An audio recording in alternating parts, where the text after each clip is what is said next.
लोग ये अफवाह फैला रहे हैं, डरा रहे हैं कि आप बीजेपी को वोट दो नहीं तो आपके पट्टे हम छीन लेंगे। लेकिन मेरा बीजेपी आप साफ चेतावनी है, ये जो झूठ फैला रहे हैं ये आप उन तक फैलाने की कोशिश करो जो आपसे डरते हैं। लेकिन पूरा पहाड़ पट्टी अब एक हो गया है, आपसे कोई डरता नहीं। और उनको पता है कि नवार के पट्टे, इनको पता है कि नवार के पट्टे अगर मिल जाए तो किसी की पापा की ताकत नहीं है कि वो नवार के पट्टे वापस ले ले, और किसी से डरने की कोई जरूरत नहीं है।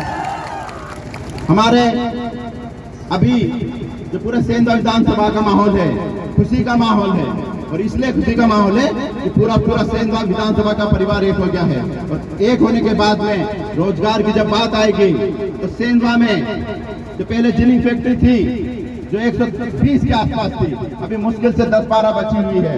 हम सरकार से बात करके उनका टैक्स कम कराएंगे, उनको सब्सिडी के माध्यम से उनको रोजगार उत्पन्न करने के लिए प्रोत्साहित करके हमारे सेंधा के कॉटन व्यवसाय को एक नंबर पे लाएंगे। क्योंकि मेरे को याद है अच्छे से कि जब कांग्रेस की सरकार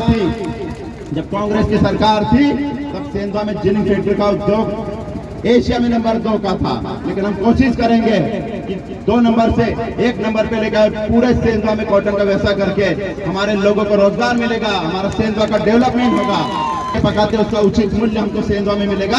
इसी प्लानिंग के साथ हम काम करेंगे।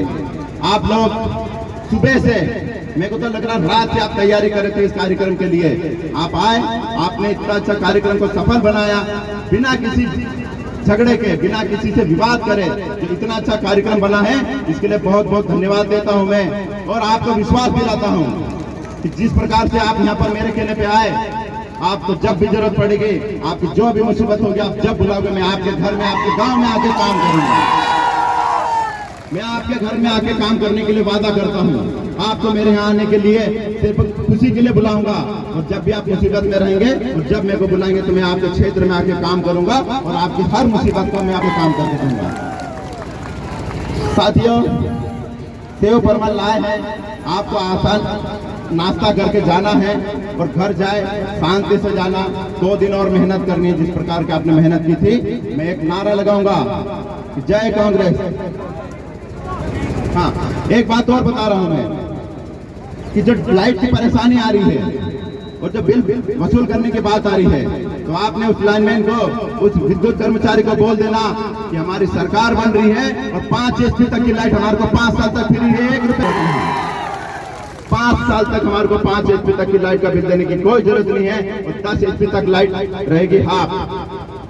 तो ये आप लोगों को, और दूसरा एक अच्छी योजना है जिसमें मेरा खेत मेरी सड़क, ये जो तकलीफ है पूरे पहाड़ पट्टी की, जो रोड की दिक्कत है, जैसे सरकार बनेगी तो हमारे क्षेत्र में खेत सड़क, घाट कटिंग, सुदूर सड़क के माध्यम से आप लोगों के फले में, गांव में, खेत में जाने का रास्ता बनाएंगे और हमारे लोगों को आसानी होगी आना जाने की। ये हमारे वचन पत्र में लिखा हुआ है। साथियों, आप बहुत दिन भर से मेरे साथ में पैदल घूम रहे हैं और अभी भी खड़े हैं, तो मेरे को ज्यादा भाषण देने की अब इच्छा नहीं हो रही कि मेरे पूरे भाई, मेरा पूरा परिवार खड़ा है। तो मैं एक नारा लगा रहा हूँ, एक नारा लगा के आप आराम से जाए और सेव परमल खा के फिर अपने अपने घर जाके जो भी बात होगी 2 दिन मेहनत करके हमको हमारे क्षेत्र में बाहरी लोगों को घुसने से रोकना है। क्योंकि ये जितनी भी मेहनत है, इस 17 तारीख तक इससे डबल मेहनत करके हमारी सरकार बनाने में आप लोगों का सहयोग चाहूंगा। मैं नारा लगा रहा हूँ, जय कांग्रेस। आपको बोलना विजय कांग्रेस, जय कांग्रेस, जय कांग्रेस, जय कांग्रेस, जय जय कमलनाथ, जय जय कमलनाथ। Congress party, Congress party. बहुत बहुत धन्यवाद। बस एक आपसे विनती है कि आप जब घर जाए, शांति से घर जाए, खुशी से घर जाए। 17 तारीख को हमारी सरकार बनेगी और हमारे क्षेत्र में खुशी की लहर दौड़ेगी। धन्यवाद, बहुत बहुत धन्यवाद। खूब खूब धन्यवाद दादा। साथियों, आपने कहा था बहुत सावधानी से जाना है। एनमें यहाँ सारे फोटो जोड़ना है। सचिन सीताराम पारेला नाव है, फोटो जोड़ना है तेरे